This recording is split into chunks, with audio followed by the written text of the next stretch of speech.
મારી દીકરીએ બધાની સામે મારી થાળી પર હાથ મૂકી દીધો અને કહ્યું, માં તું પછી ખાજે, પહેલા બધા લોકો ખાઈ લે. તેના શબ્દો નાના હતા, પણ તેમાં જે ઝેર હતું તેણે મારા અંદર કંઈક તોડી નાખ્યું. હું રસોડાના દરવાજા પાસે ઊભી રહી. મારા હાથમાં ગરમ ગરમ દાળની વાટકી હતી અને મારી સામે ડ્રોઈંગ રૂમમાં હસી મજાક ચાલી રહી હતી. જાણે હું ઘરની માં નહીં પણ ઘરની નોકરાણી હોઉં. જાણે મારી ઉંમર, મારી મહેનત, મારા વર્ષોની મમતા બધું બસ એક કામની વસ્તુ હતી: સેવા કરવી, ચૂપ રહેવું અને અંતમાં બચેલા ટુકડા ઉઠાવી લેવા. મને આજે પણ યાદ છે તે ક્ષણ. મારા ગળામાં કંઈક અટકી ગયું હતું. હું બોલવા માંગતી હતી, હું કહેવા માંગતી હતી, આ મારું ઘર છે, પણ મારા હોઠ હલ્યા જ નહીં. અને મારી દીકરી, મારી પોતાની દીકરી, તેણે મારી આંખોમાં જોયા વિના પોતાના પતિ તરફ જોઈને સ્મિત કર્યું, જાણે તેણે કોઈ ખૂબ જ સમજદારીની વાત કહી દીધી હોય. હવે તમે વિચારી રહ્યા હશો કે આ બધું અચાનક કેવી રીતે થઈ ગયું. એક માનો તેની જ દીકરીએ તેના જ ઘરમાં બધાની સામે આ રીતે કેવી રીતે નીચી પાડી દીધી. કહાનીને આગળ વધારતા પહેલા બસ એટલું જણાવો, તમે આ કહાની ક્યાંથી સાંભળી રહ્યા છો? તમારું શહેર અથવા ગામ કમેન્ટમાં લખી દો. ક્યારેક ક્યારેક કોઈ અજાણ્યાના શબ્દો પણ કોઈ દુઃખી હૃદયને સહારો આપી દે છે. હવે સાંભળો, કારણ કે તે દિવસે જે થયું તે માત્ર એક અપમાન નહોતું, તે મારી વિરુદ્ધ શરૂ થયેલી એક રમત હતી. અને મેં તેને ખૂબ મોડેથી સમજી. હું શારદા છું. ઉંમર 55 વર્ષથી વધુ છે. પતિને ગયાને 7 વર્ષ થઈ ગયા છે. લખનૌના આજ 2 માળના મકાનમાં મેં અડધી જિંદગી વિતાવી છે. આજ ઘર મારા બાળકોના અભ્યાસનો ગવાહ છે, મારા પતિના છેલ્લા શ્વાસનો ગવાહ છે, અને મારી રોજબરોજની મહેનતનો પણ. મારા માટે આ ઘર માત્ર ઈંટ પથ્થરની નથી, મારી ઓળખ છે. મારી દીકરી, જેને મેં ખોળામાં ઊંચકીને ચાલતા શીખવ્યું, હવે લગ્ન પછી પોતાના પતિ સાથે કેટલાક મહિનાઓથી મારી સાથે રહેવા લાગી હતી. બહારના લોકોને એવું જ લાગતું હતું કે દીકરી માનો સહારો બની ગઈ છે, અને હું પણ એવું જ વિચારીને ખુશ હતી. મને લાગ્યું કે ચાલો, ઘરમાં અવાજો તો હશે, સાંજે કોઈ પૂછશે તો ખરું કે માં દવા લીધી. પણ સત્ય એ હતું કે ઘરમાં અવાજો હતા, પણ તેમાં મારા માટે જગ્યા નહોતી. તે દિવસે બપોરે મારા ઘરે મહેમાનો આવ્યા હતા. મારી દીકરીએ કહ્યું હતું, માં, થોડા લોકો આવી રહ્યા છે, બસ ચા નાસ્તો કરાવી દેજે. મેં પણ વિચાર્યું, ઠીક છે, દીકરી છે, તેનું ઘર જ સમજો. હું સવારથી લાગી હતી. રસોડામાં ઊભી રહીને મેં કઢાઈમાં પૂરી તળી, બટાકાનું શાક બનાવ્યું, બુંદીનું રાયતું વલોવ્યું. ગેસ પાસે ઊભા ઊભા મારી કમર દુખવા લાગી, પણ મેં બેસીને આરામ ન કર્યો, કારણ કે માનું મગજ આરામ જાણતું નથી. માનું મગજ બસ એક જ વાત જાણે છે કે બાળકોને કોઈ કમી ન લાગે. મહેમાન આવ્યા તો મારી દીકરીએ તેમને સોફા પર બેસાડ્યા, ચા પીરસી અને પછી એવી રીતે હસી હસીને વાતો કરવા લાગી, જાણે તે આ ઘરની માલકીન હોય. તેનો પતિ પણ એવી રીતે પગ ફેલાવીને બેઠો હતો, જાણે તે અહીંનો રાજા હોય. હું રસોડામાંથી પ્લેટો કાઢી રહી હતી ત્યારે મેં સાંભળ્યું, મારી દીકરી કોઈને કહી રહી હતી, માં તો એમ પણ ઘરમાં જ રહે છે, તેમને શું છે? તે એક વાક્યમાં હું માં નહોતી, હું બસ આ હતી. પછી જમવાનું પીરસવાનો સમય આવ્યો. મેં બધા માટે થાળીઓ સજાવી દીધી, અને જેવી મેં મારી પ્લેટ ઉઠાવી, બસ 2 રોટલી અને થોડું શાક, મારી દીકરીએ મારી પ્લેટ રોકી દીધી. માં, તું પછી ખાજે. મેં ધીમેથી કહ્યું, બેટા, હું સવારથી તે મારા વાક્ય પર ચડી ગઈ. માં, ડ્રામા ન કર, મહેમાન છે, તું પછી ખાઈ લેજે. તને તો આદત છે. આદત છે? હા, કદાચ આદત છે. ચૂપ રહેવાની આદત છે, ત્યાગની આદત છે, પોતાનો હિસ્સો પાછળ રાખવાની. પણ આદત કોઈના પગ નીચે કચડવાની નથી હોતી. મહેમાનોમાં એક સ્ત્રીએ મારી તરફ જોયું, પછી નજર ઝુકાવી લીધી. કોઈએ કંઈ ન કહ્યું. બધાએ પોતાની પોતાની પ્લેટ ઉઠાવી લીધી, જાણે આ ખૂબ સામાન્ય વાત હોય. મેં વાટકી નીચે મૂકી દીધી. હાથ ખાલી હતા, પણ દિલ ભારે હતું. હું રસોડામાં પાછી ચાલી ગઈ. મારા પગ ધીમા હતા, પણ અંદર કંઈક ઝડપથી તૂટી રહ્યું હતું. રસોડાની અંદર આવતા જ મારી આંખો આપોઆપ પાણીથી ભરાઈ ગઈ. હું રડવા માંગતી નહોતી. હું નહોતી માંગતી કે બહાર બેઠેલા લોકો મારું તૂટવું જુએ. મેં પાણીનો ગ્લાસ ઉઠાવ્યો, 2 ઘૂંટ પીધા અને પોતાને કહ્યું, શારદા, શાંત, હમણાં નહીં. મેં તે દિવસે ખાધું નહીં. હા, મેં પછી પણ ન ખાધું, કારણ કે જ્યારે તમારું સન્માન જ છીનવી લેવામાં આવે તો ભૂખ પણ ડરી જાય છે. સાંજે મહેમાનો જતા રહ્યા. ડ્રોઈંગ રૂમ ખાલી થયો, પણ ઘરનું વાતાવરણ વધુ ભારે થઈ ગયું. મારી દીકરીએ પ્લેટો સિંકમાં મૂકી દીધી અને બોલી, માં, કાલથી સવારે વહેલા ઉઠવું પડશે. મારા પતિને ઓફિસ માટે નાસ્તો સમયસર જોઈએ. મેં તેની તરફ જોયું. તારા પતિ? તે બોલી, હા, હવે ઘરમાં સિસ્ટમ રહેશે.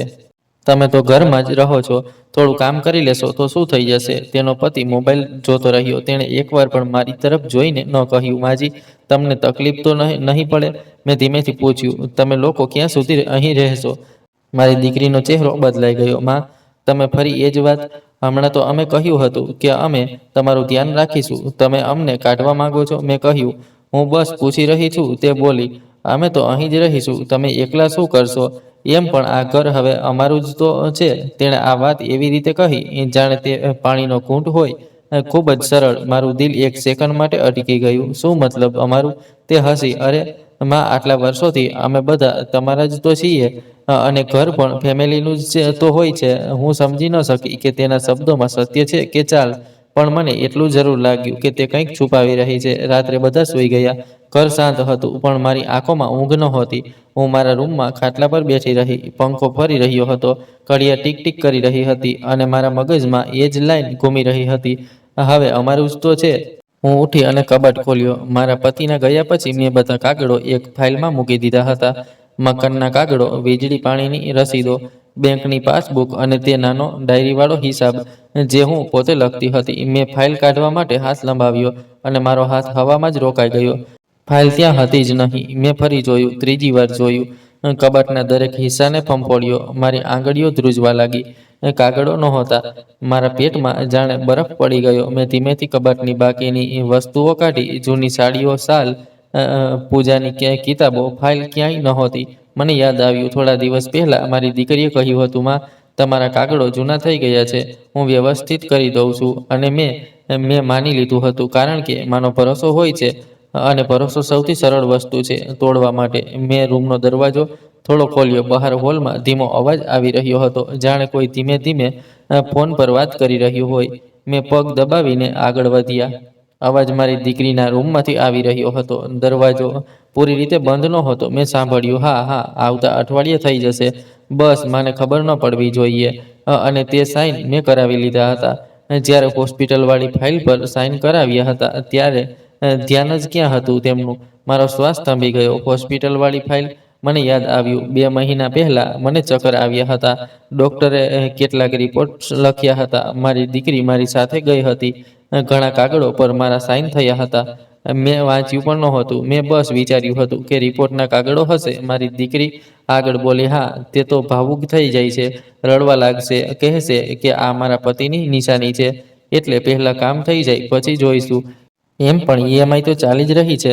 બસ એકવાર ટ્રાન્સફર થઈ જાય પછી બધું સરળ. ઈએમઆઈ? કોની ઈએમઆઈ? મારા ઘર પર કઈ વસ્તુની ઈએમઆઈ? મેં મારા માથા પર હાથ મૂક્યો. મારું માથું ફરવા લાગ્યું. મારું શરીર ત્યાં જ ગલિયારામાં દિવાલના સહારે તૂટી ગયું. મારી દીકરીએ હસીને કહ્યું, અરે ચિંતા ન કરશો, માને અમે સંભાળી લઈશું. તે શું કરી લેશે? કોર્ટ કચેરી, બેંક, તેમને તો ઓટીપી પણ નથી આવતો. તેના અવાજમાં દયા નહોતી, તેમાં મજાક હતી. અને તે જ મજાકની વચ્ચે મને પહેલીવાર સમજાયું, આ લોકો મને માત્ર નબળી નથી સમજતા, આ લોકો મને બેવકૂફ સમજે છે. હું પાછળ હટીને મારા રૂમમાં આવી, દરવાજો બંધ કર્યો અને જમીન પર બેસી ગઈ. મારો શ્વાસ ઝડપી હતો, મારી આંખો સૂકી હતી. રડવું નહોતું નીકળી રહ્યું, જાણે આંસુ પણ ડરી ગયા હોય. મેં પોતાને કહ્યું, શારદા, હવે ડરીને કંઈ નહીં થાય. પણ મારી પાસે તો કાગળો પણ નહોતા. મેં મારી જૂની પાસબુક શોધી. તે અલગ ડ્રોવરમાં હતી. મેં તેને કાઢી અને પાના પલટ્યા. ઘણી એન્ટ્રી હતી જે મારી સમજની બહાર હતી. કેટલાક મહિનાઓ પહેલાથી એક નક્કી રકમ કપાઈ રહી હતી. મેં હિસાબ લગાવ્યો તો હાથ ધ્રુજવા લાગ્યા. આ કપાત નાની નહોતી, આ તો દર મહિને એક મોટી રકમ હતી. અને મને કોઈએ જણાવ્યું નહીં. મેં સવારે નક્કી કર્યું, હું બેંક જઈશ. મારી દીકરીએ હંમેશા કહ્યું હતું, માં, બેંકની માથાકૂટ ન કરજો, હું જોઈ લઈશ. પણ હવે હું પોતે જોઈશ. સવારે જ્યારે હું રસોડામાં ચા બનાવી રહી હતી, મારી દીકરી આવી અને બોલી, માં, આજે મારી સાથે ચાલવાનું છે, કેટલાક કાગળો પર સાઇન કરાવવાના છે. મેં ચાની કીટલી નીચે મૂકી દીધી. કયા કાગળો? તે તરત હસી. અરે, તે જ તમારા પેન્શનવાળા અને ઘરના કેટલાક જૂના કાગળો. બસ અપડેટ કરાવવાના છે. મેં તેની આંખોમાં જોયું. આ વખતે મેં આંખો ન ઝુકાવી. હું વાંચ્યા વિના સાઇન નહીં કરું. તેના ચહેરાનું સ્મિત એક પળમાં સંકોચાઈ ગયું.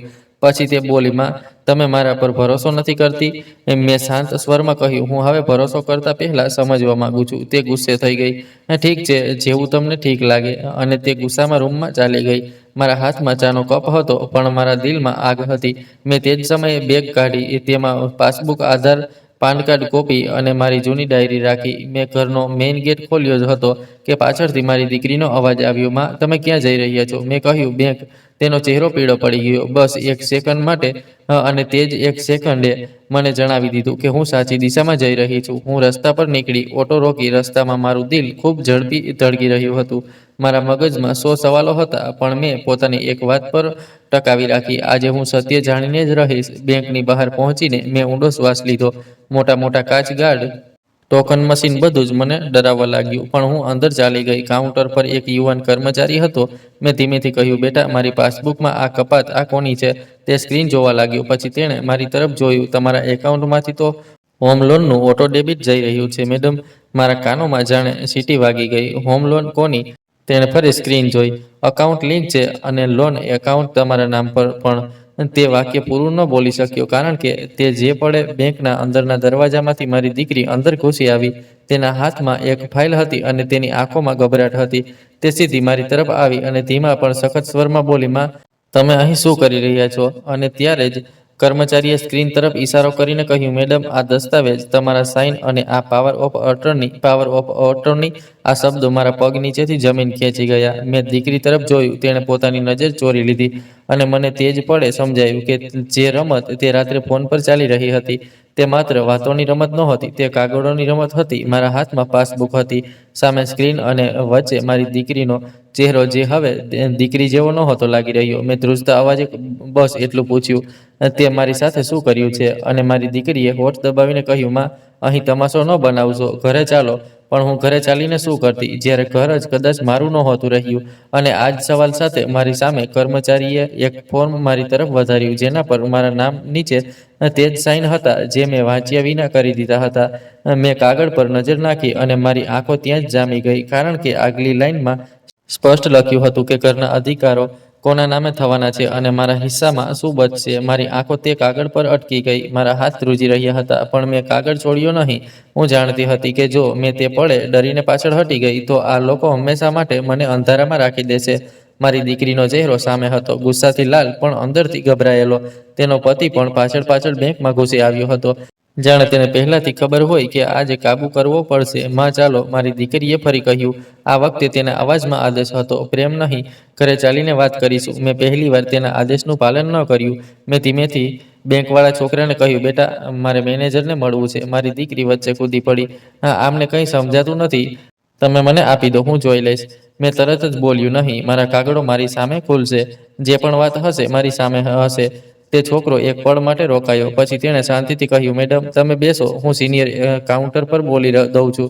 મારી દીકરીએ મારા હાથમાંથી કાગળ છીનવવાની કોશિશ કરી, પણ મેં તેને જોરથી પકડી રાખ્યો.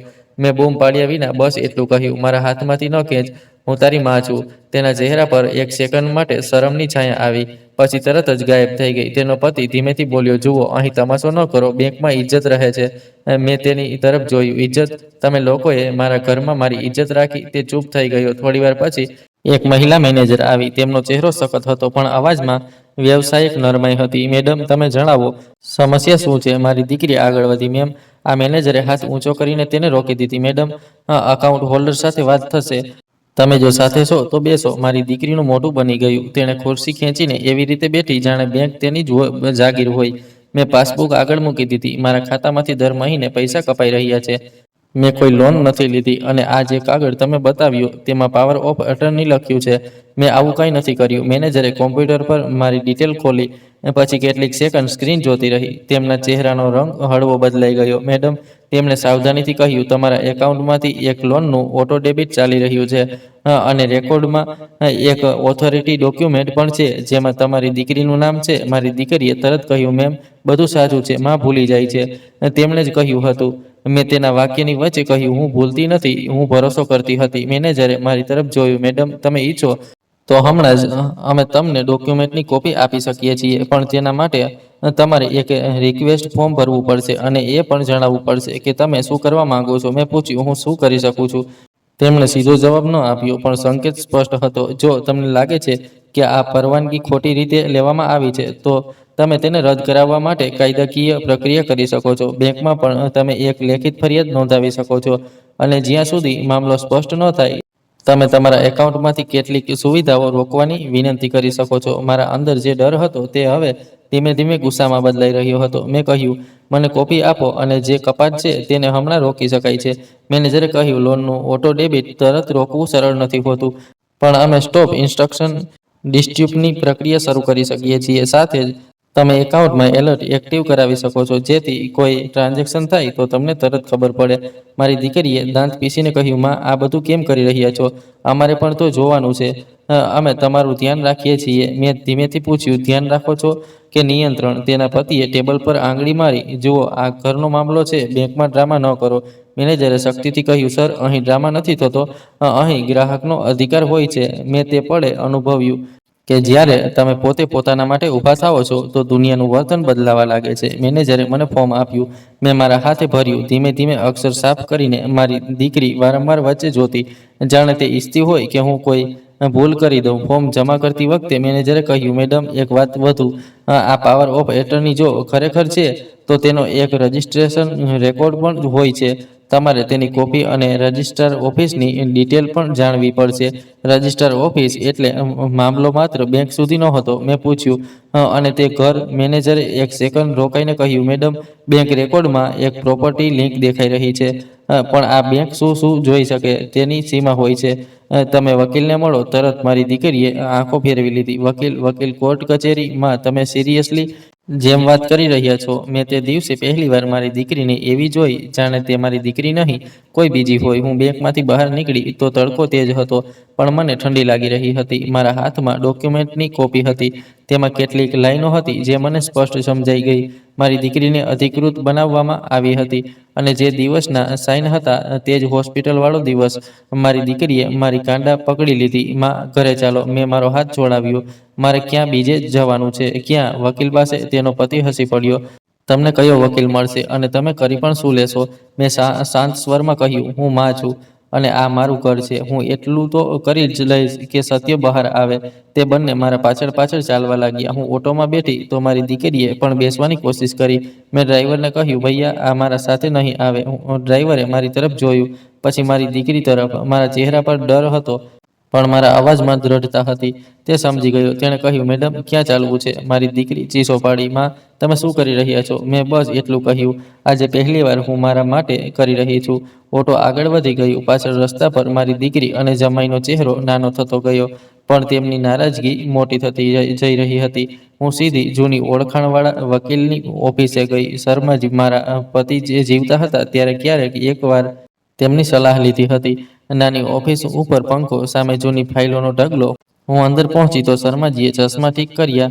અરે શારદાજી, તમે ઠીક તો છો? મેં ખુરશી પકડી અને બેસી ગઈ. ઠીક નથી શર્માજી, મને લાગે છે કે મારી સાથે દગો થયો છે. મેં કાગળ તેમની તરફ લંબાવ્યા. તેમણે વાંચવાનું શરૂ કર્યું. જેટલું તે વાંચતા ગયા તેમની ભમરો એટલી સંકોચાતી ગઈ. આ તો પીઓએ જેવું લાગી રહ્યું છે, તેમણે કહ્યું. અને આ લોનવાળો હિસ્સો?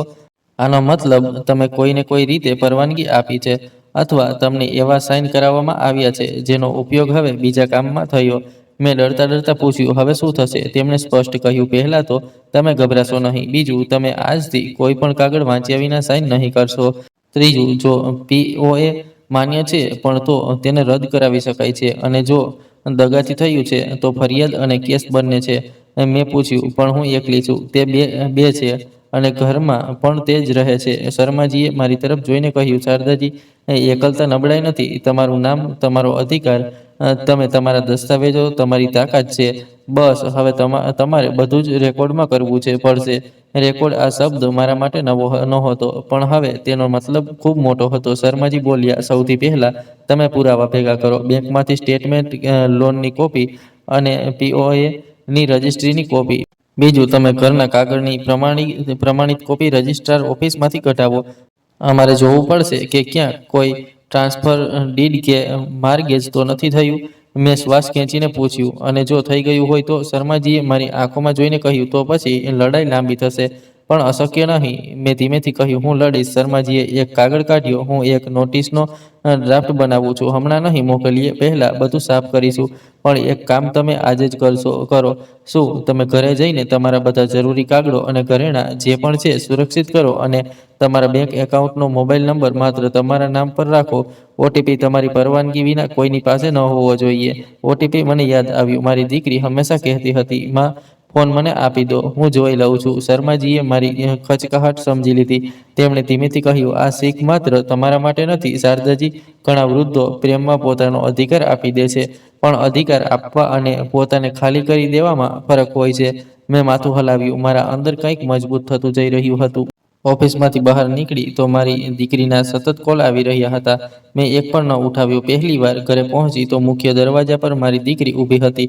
તેનો પતિ પાછળ હતો. તે બંને એવી રીતે જોઈ રહ્યા હતા, જાણે હું કોઈ ગુનો કરીને આવ્યો હોઉં. ક્યાં ગઈ હતી? દીકરીએ પૂછ્યું. મેં બૂટ ઉતાર્યા અને શાંત સ્વરમાં કહ્યું, મારા હકની તરફ. તે ગુસ્સામાં બોલી, માં, તમને કોણે ભડકાવ્યા? કોણ ભરી રહ્યું છે તમારા કાન? મેં કહ્યું, તમારા શબ્દો જ પૂરતા હતા. તેનો પતિ આગળ આવ્યો. જુઓ, અમે અહીં તમારી મદદ કરવા આવ્યા છીએ. તમે વગર કારણે ઉલટું વિચારી રહ્યા છો. ઘર ફેમિલીનું હોય છે. મેં સીધું કહ્યું, ફેમિલીનો મતલબ એ નથી કે માને બેવકૂફ બનાવવામાં આવે.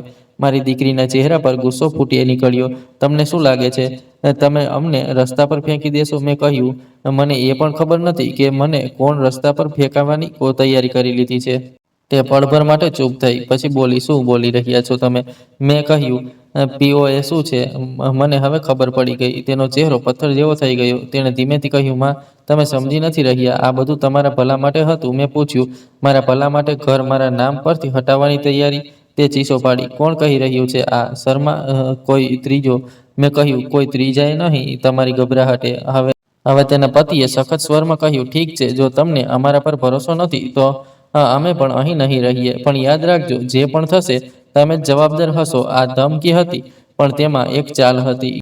ગિલ્ટ. પહેલા તે ઈચ્છતા હતા કે હું ડરું. હવે તે ઈચ્છતા હતા કે હું શરમાઈ જાઉં. મેં બંનેને કહ્યું, આજથી આ ઘરમાં કોઈ પણ કાગળ મારી સામે આવશે, કોઈ પણ નિર્ણય મારી સામે થશે, અને મારા રૂમની કબાટને કોઈ નહીં અડે. મારી દીકરી હસીને બોલી, તમારા રૂમની કબાટ? તે હસીમાં જે બેઇજ્જતી હતી તે મને ફરી તે જ બપોર યાદ કરાવી ગઈ. તું પછી ખાજે. મેં એક ડગલું આગળ વધીને કહ્યું, હા, કારણ કે તે કબાટમાં માત્ર મારા કપડાં નથી, મારા પતિની યાદો છે, મારા અધિકાર છે, અને હવે મારું જાગવું પણ છે. તેણે કટાક્ષ કર્યો, વાહ, હવે તમે ખૂબ બહાદુર બની ગયા. મેં કહ્યું, નહીં, બસ હવે હું સૂતી નથી. રાત્રે હું મારા રૂમમાં ગઈ અને દરવાજો અંદરથી બંધ કરી દીધો. હું પહેલીવાર મારા જ ઘરમાં એવી રીતે બંધ થઈ હતી, જાણે બહારથી ખતરો હોય. મેં મારી જૂની ડાયરી કાઢી અને બધું લખવાનું શરૂ કર્યું. તારીખ, સમય, બેંકમાં શું થયું, કોણ શું બોલ્યો. પછી મેં ફોનમાં મારા બેંક નંબર પર અલર્ટ એક્ટિવ કરવાની કોશિશ કરી. ઘણું બધું મને નહોતું આવડતું, પણ હું કોશિશ કરી રહી હતી. અચાનક મારા ફોન પર એક અવાજવાળો મેસેજ આવ્યો. અજાણ્યો નંબર. મેં પ્લે કર્યો. એક નાની બાળકીનો અવાજ હતો, ધ્રુજતો, દાદી, હું તમારી સાથે વાત કરવા માંગુ છું. મમ્મીએ કહ્યું કે તમે ખૂબ ખરાબ છો, પણ મને તમારો ફોટો ગમે છે. તમે ક્યારે મળશો? મારી આંખોમાંથી આંસુ નીકળી આવ્યા. મારી નાનકડી, મારી પોતરી, જેને હું જોઈ પણ નહોતી શકી, તેનો અવાજ મારા રૂમમાં ગુંજી રહ્યો હતો. મેં તરત નંબર સેવ કર્યો અને પાછો કોલ કરવા લાગી, પણ કોલ ન લાગ્યો. અને તે જ પળે બહાર હોલમાં કોઈએ મારા રૂમના દરવાજા પર દસ્તક આપી. ઠક ઠક ઠક. પછી મારી દીકરીનો ધીમો અવાજ આવ્યો, ખૂબ મીઠો બનીને, માં, દરવાજો ખોલો, બસ 2 મિનિટ વાત કરવી છે. મેં જવાબ ન આપ્યો. તેણે ફરી કહ્યું, માં, પ્લીઝ, તમે મને મજબૂર ન કરો. મજબૂર? મેં મારા અંદર દોહરાવ્યું. મારા હાથમાંથી ફોન લપસતા લપસતા બચ્યો. અને તે જ સમયે મારા મોબાઈલ પર બેંકનો એક નવો SMS આવ્યો, your account has a new mandate, request pending approval. મારો શ્વાસ અટકી ગયો. મેં તરત સ્ક્રીન ખોલી અને જે નામ ત્યાં દેખાયું તેને જોઈને મારા પગ નીચેથી જમીન હલી ગઈ. કારણ કે તે નવા મેન્ડેટમાં મારી દીકરી નહીં, મારા જમાઈનું નામ હતું. અને બહાર દરવાજા પાસે મારી દીકરીનો અવાજ હવે મીઠો નહોતો. હવે તે ધીમેથી બોલી, માં, છેલ્લી વાર કહું છું, દરવાજો ખોલો. મારા રૂમની બહાર મારી દીકરીની ધીમી વાતો હતી, માં, છેલ્લી વાર કહું છું, દરવાજો ખોલો. અને મારા હાથમાં ફોન હતો, જેની સ્ક્રીન પર બેંકનો મેસેજ ચમકી રહ્યો હતો, નવો મેન્ડેટ, અને તેમાં મારા જમાઈનું નામ. તે એક લાઈને મારી બધી શંકાને સત્ય બનાવી દીધી. આ માત્ર મારી દીકરીનો કંટ્રોલ નહોતો, આ તો ખુલ્લી રમત હતી. મારા પૈસા, મારા ઘર, મારા નિર્ણયો, બધા પર કબજો. મેં મારા રૂમનો આગળનો દરવાજો વધુ કસીને લગાવ્યો. અંદરથી મારો અવાજ ન નીકળ્યો, પણ દિમાગમાં ઝડપથી ચાલી રહ્યું હતું. શર્માજીએ કહ્યું હતું, બધું જ રેકોર્ડમાં રાખો. અને સુરક્ષા પહેલાં મેં તરત ફોનનું રેકોર્ડ ઓન કર્યું. પછી મેં પોતાને સમજાવી, ડરવાથી આ લોકો મજબૂત થાય છે, અને શાંત રહેવાથી હું બહારથી એક જોરદાર દસ્તક થઈ. મારી દીકરી હવે મીઠી નહોતી. માં, તમે જાણી જોઈને કરી રહ્યા છો. દરવાજો ખોલો, નહીં તો શું? મેં પહેલી વાર ઊંચા અવાજે પૂછ્યું, પણ દરવાજો ન ખોલ્યો. કાન ખોલીને સાંભળી લો. મારા એકાઉન્ટનું કોઈ પણ કામ મારી મરજી વિના નહીં થાય. મારા કાગળો મારી સામે આવશે અને મારા રૂમમાં ઘૂસવાની કોશિશ ન કરશો. એક પળ માટે બહાર સન્નાટો થયો. પછી મારા જમાઈનો અવાજ આવ્યો, ધીમો પણ ઝેરીલો. તમને લાગે છે કે તમે અમને રોકી લેશો? તમે એકલા છો? મેં દિવાલનો ટેકો લઈને એક લાંબો શ્વાસ લીધો. એકલી નથી. મારી પાસે રેકોર્ડ છે. અને જરૂર પડી તો હું પોલીસને બોલાવી લઈશ. પોલીસ? મારી દીકરી હસી. પણ તે હસી ધ્રુજી રહી હતી. માં, તમે ખરેખર અમને બદનામ કરશો? મેં કહ્યું, બદનામી મેં નથી પસંદ કરી. તમે પસંદ કરી. જ્યારે તમે મારા સાઇનનો ખોટો ઉપયોગ કર્યો. મારો અવાજ સાંભળીને બહાર ફરી સન્નાટો થયો. પછી અચાનક દરવાજાની કુંડી પર ધક્કો પડ્યો. બીજો ધક્કો, ત્રીજો ધક્કો. હું એક સેકન્ડ માટે ધ્રુજી. પણ તે જ સેકન્ડે મને સમજાઈ ગયું કે હવે આ વાત નથી રહી. હવે આ જબરજસ્તી છે. મેં તરત મારા ફોનથી સોસાયટીના ગાર્ડને કોલ કર્યો. અવાજ ધ્રુજી રહ્યો હતો, પણ શબ્દો સાફ હતા. ભૈયા, મારા દરવાજા પર ઝઘડો થઈ રહ્યો છે. તમે અને એક બે લોકો ઉપર આવી જાઓ. પછી મેં 112 ડાયલ ન કર્યો, કારણ કે હું ઈચ્છતી હતી કે પહેલા મારા ઘરની અંદર જ આ લોકો રોકાય. પણ મેં ફોન હાથમાંથી ન છોડ્યો અને રેકોર્ડિંગ ચાલતી રહી. બહારથી મારા જમાઈએ ફરી કહ્યું, દરવાજો ખોલો, નહીં તો અમે તોડી નાખીશું. મારા અંદર કંઈક ગરમાઈ ગયું. તોડીને બતાવો. પછી તમારી નોકરી, તમારું નામ, તમારી બધી ઇજ્જત, બધું રેકોર્ડમાં જશે. અને સાચું કહું તો તે વાક્ય પછી તેમની હિંમત અડધી થઈ ગઈ. કારણ કે આવા લોકો હિંમત માત્ર ત્યાં જ બતાવે છે જ્યાં તેમને લાગે છે કે સામેવાળો ડરીને ચૂપ રહેશે. થોડી જ મિનિટોમાં ગાર્ડ અને બે પડોશી ઉપર આવી ગયા. દરવાજાની બહાર અવાજો થયા. શું થયું? કેમ ધક્કો મારી રહ્યા છો? ગાર્ડે પૂછ્યું. મારી દીકરી તરત ડ્રામામાં આવી ગઈ. અંકલ, આંટી, મારી માને કોઈ ભડકાવી રહ્યું છે. આ રૂમમાં બંધ છે. ખાવાનું નથી ખાઈ રહી. ખોટું વિચારી રહી છે. એક પડોશવાળી આંટીએ શક્તિથી કહ્યું, દીકરી, માનો દરવાજો તોડવાની કોશિશ કેમ કરી રહ્યા છો? મારા જમાઈએ તરત વાત પલટી, નહીં, નહીં, અમે તો બસ. મેં અંદરથી કહ્યું, હું ઠીક છું. તમે લોકો બસ એટલું જુઓ કે કોઈ જબરજસ્તી ન કરે. મેં દરવાજો થોડો ખોલ્યો, એટલો કે ચહેરો દેખાઈ જાય, પણ પૂરો નહીં. મારી આંખો લાલ હતી, પણ મારી કરોડરજ્જુ સીધી હતી. ગાર્ડે મારી તરફ જોઈને કહ્યું, મેડમ, ચિંતા ન કરો. મારી દીકરીએ મારી તરફ ઝૂકીને કહેવા ચાહ્યું, માં. ચાલો. ગાર્ડે વચ્ચે હાથ કરી દીધો. મેમની મરજી વિના નહીં. તે પળે પહેલીવાર મારી દીકરી અને જમાઈના ચહેરા પર અસલી ડર આવ્યો, કારણ કે હવે મામલો ઘરની અંદર નહોતો. હવે બહારના લોકો જોઈ રહ્યા હતા. મેં શાંત અવાજમાં કહ્યું, કાલે સવારે હું બેંક જઈશ અને વકીલ સાથે. તે પછી જ વાત થશે. હમણાં તમે બંને તમારા રૂમમાં જાઓ. મારી દીકરીએ દાંત પીસ્યા. ઠીક છે, પણ યાદ રાખજો, તમે એકલા પડી જશો. મેં તેની આંખોમાં જોઈને કહ્યું, એકલતા ડર નથી હોતી, અપમાન ડર હોય છે. અને તે તમે આપી દીધું. તે બંને પાછળ હટ્યા. ગાર્ડ અને પડોશી જતા રહ્યા અને હું મારા રૂમમાં પાછી આવીને જમીન પર બેસી ગઈ. મારા હાથ ધ્રુજી રહ્યા હતા, પણ આ વખતે ધ્રુજવું હારવું નહોતું. આ શરીરનો ઝટકો હતો અને મનની જાગ હતી. મેં તે જ રાત્રે 3 કામ કર્યા. પહેલું, મેં મારી ડાયરીમાં દરેક વાત લખી. તારીખ, સમય, કોણ શું બોલ્યો, કોણ ક્યારે આવ્યો, કોણે ધક્કો માર્યો. બીજું, મેં બેંકનો મેસેજ સ્ક્રીનશોટ કર્યો. ત્રીજું, મેં મારી પોતરીવાળા નંબર પર એક નાનો મેસેજ મોકલ્યો, બેટા, હું દાદી છું. હું તારી સાથે વાત કરવા માંગુ છું. જ્યારે પણ મોકો મળે મને કોલ કરજે. સવારે થતાં જ હું શર્માજીની ઓફિસે પહોંચી. આ વખતે હું એકલી નહોતી ગઈ. મારી સાથે પડોશવાળી આંટી પણ ચાલી નીકળી, બસ નૈતિક સહારો આપવા માટે. શર્માજીએ જેવો મારો ચહેરો જોયો, સમજી ગયા કે રાત ભારે હતી. મેં તેમને રેકોર્ડિંગ સંભળાવી. તેમણે વધારે ભાવ બતાવ્યા વિના કહ્યું, સારું કર્યું કે તમે રેકોર્ડ કર્યું. હવે પગલાં સ્પષ્ટ કરીશું. અમે સીધા બેંક ગયા. મેનેજર તે જ હતી. શર્માજીએ તેમને એક લેખિત અરજી આપી કે મારા એકાઉન્ટમાં કોઈ પણ નવો NACH ઓટો ડેબિટ મેન્ડેટ મારી લેખિત પરવાનગી વિના એક્ટિવ ન થાય. અને જે રિક્વેસ્ટ પેન્ડિંગ છે તેને તરત રિજેક્ટ કરવામાં આવે. મેં પોતે મારા હાથે સાઇન કરીને કહ્યું, મારો મોબાઈલ નંબર બદલો, OTP મારી પાસે આવશે. મેનેજરે મારી તરફ જોયું, પછી ધીમેથી કહ્યું, મેડમ, અમે આજે જ તમારા માટે એલર્ટ્સ અને લિમિટ સેટ કરી દઈએ છીએ. 10 મિનિટ. મારા ફોન પર નવો અલર્ટ આવ્યો, મેન્ડેટ રિક્વેસ્ટ ડિક્લાઇનેડ. તે એક લાઈને મને અંદરથી રાહત આપી, જાણે કોઈએ મારા છાતી પરથી પથ્થર હટાવી દીધો હોય. પછી શર્માજીએ કહ્યું, હવે બીજું કામ, POAની કોપી અને તેની સ્થિતિ.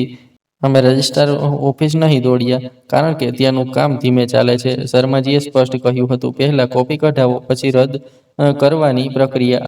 મેં અરજી દાખલ કરી કે જે દસ્તાવેજ પર મારું નામ ઉપયોગ થયું છે તેની પ્રમાણિક કોપી આપવામાં આવે અને સાથે એક બીજું અરજી કે હું હવે કોઈને અધિકૃત નથી કરતી મારી તરફથી કોઈને પણ સંપત્તિ લોન બેંકની માટે પ્રતિનિધિ માનીને કામ ન કરવામાં આવે જ્યાં સુધી મારી પોતાની ઉપસ્થિતિમાં લેખિત પુષ્ટિ ન થાય. હું કોઈ મોટી મોટી કાયદાની ભાષા નથી જાણતી પણ મને હવે એટલું સમજાઈ ગયું હતું કે કાગળ તે જ બોલે છે જે લખવામાં આવે અને જે નથી લખ્યું તે પછીથી કોઈના પણ મતલબનું બની શકે છે. બપોર સુધી ઘરે પહોંચી તો મારી દીકરી રસોડામાં ઊભી હતી. તેણે મને જોતાં જ કહ્યું, તમે અમારા સાથે આવું કેમ કર્યું? મેં જૂતા ઉતાર્યા, પાણી પીધું અને ખૂબ જ સાધારણ શબ્દોમાં કહ્યું, કારણ કે તમે મારા સાથે કર્યું. તેનો પતિ આવીને બેસી ગયો. જુઓ, હવે મિલ્કમાં બધું થઈ ગયું. તમે શાંત થઈ જાઓ. અમે ફેમિલી છીએ. મેં કહ્યું, ફેમિલીમાં દગો નથી થતો. અને જો થઈ જાય તો તેનો ઈલાજ શાંત થઈ જવો નથી હોતો. મારી દીકરી રડવાનું નાટક કરવા લાગી. માં, અમને મજબૂરી હતી. અમે ભાડું નહોતા આપી શકતા. લોન જોઈતી હતી. અને જો તમારા નામ પર હોય તો સરળ હતું. મેં તેની વાત કાપી નહીં. મેં બસ પૂછ્યું, તો તમે મને પૂછ્યું કેમ નહીં? તે ચૂપ થઈ ગઈ. મેં આગળ કહ્યું, સત્ય એ છે કે તમે પૂછ્યું નહીં કારણ કે તમે જાણતા હતા કે હું ના કહી શકું છું. એટલે તમે મારા સાઈન ચોર્યા. મારા જમાઈએ ગુસ્સાથી કહ્યું, ચોર્યા નહોતા, તમે પોતે કર્યા હતા. મેં ડાયરી ઉઠાવીને ટેબલ પર મૂકી દીધી. હા, હોસ્પિટલમાં જ્યારે મને ચક્કર આવી રહ્યા હતા, જ્યારે હું નબળી હતી, તે જ નબળાઈને તમે કાગળ બનાવી દીધી. તેણે ખેંચીને કહ્યું, હવે શું ઈચ્છો છો તમે?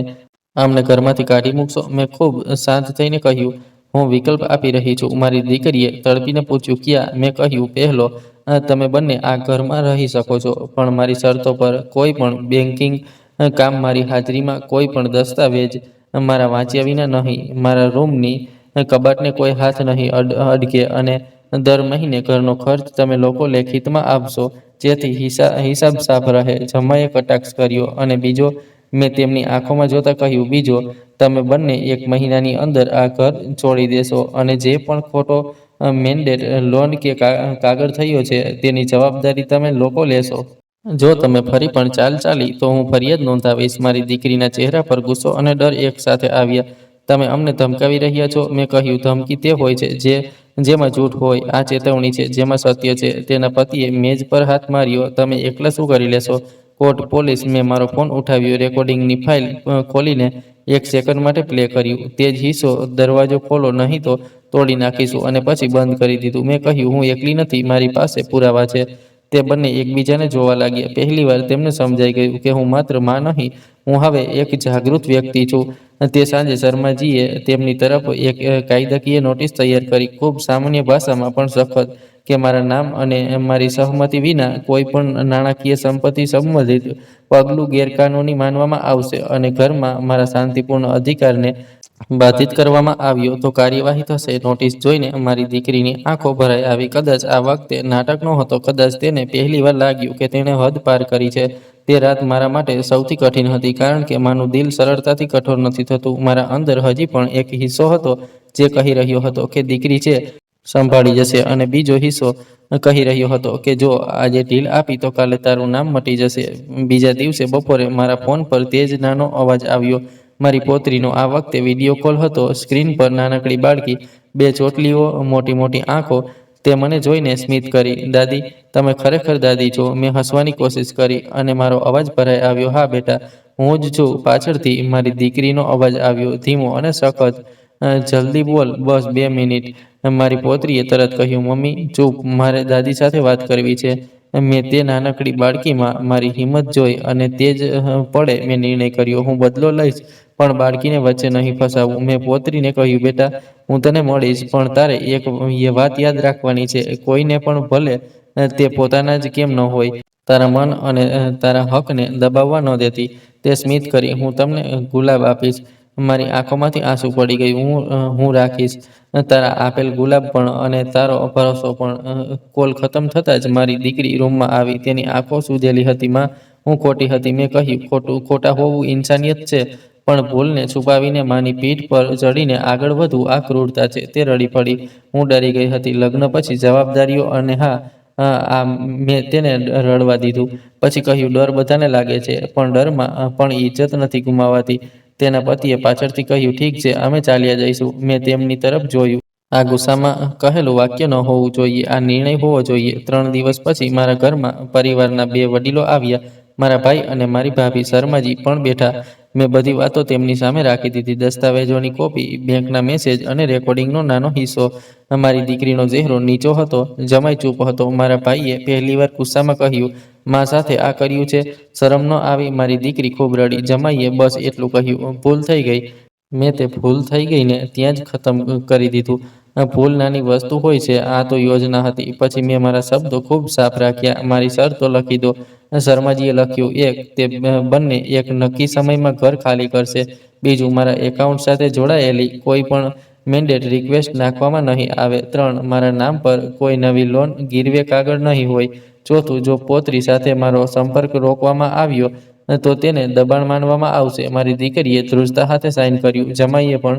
મારા ભાઈએ ગવાહ તરીકે સાઇન કર્યું. તે દિવસે મને બદલો ચીસો પાડીને ન મળ્યો, મને બદલો લખીને મળ્યો. કારણ કે અસલી સુરક્ષા અવાજમાં નહીં, પુરાવામાં હોય છે. 1 અઠવાડિયાની અંદર તે બંને ભાડાના ઘરમાં ચાલ્યા ગયા. જતી વખતે મારી દીકરીએ દરવાજા પર ઊભા રહીને કહ્યું, "મા, શું તમે મને ક્યારેય માફ કરશો?" મેં કહ્યું, "માફી સમયથી આવે છે, ભરોસો નિયમોથી પાછો આવે છે." તે રડી. હું પણ રડી. પણ આ વખતે હું તૂટી નહોતી રહી. આ વખતે હું પોતાને જોડી રહી હતી. તે સાંજે હું રસોડામાં ગઈ. મેં મારા માટે એક થાળી સજાવી અને પહેલીવાર મેં સૌથી પહેલાં ખાધું. કોઈ પ્લેટ ન રોકી, કોઈ અવાજ ન આવ્યો. "તું પછી ખાજે." મેં એક વાત મારા દિલમાં લખી લીધી, વૃદ્ધ હોવું મજબૂરી નથી. ભરોસો આપવો સુંદર છે, પણ આંખ બંધ કરીને નહીં. કોઈ પણ કાગળ વાંચ્યા વિના સાઇન ન કરો.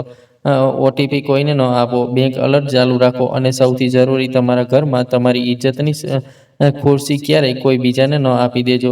જો આ કહાની તમને સ્પર્શી ગઈ હોય તો કોમેન્ટમાં જણાવો કે તમે ક્યાંથી સાંભળી રહ્યા છો, શહેર કે ગામ. અને જો તમે ઈચ્છો છો કે હું આવી જ સાચી દિલને સ્પર્શતી કહાનીઓ આગળ પણ સંભળાવું તો વિડીયોને લાઇક કરી દો અને ચેનલને સબસ્ક્રાઇબ કરી લો. આભાર.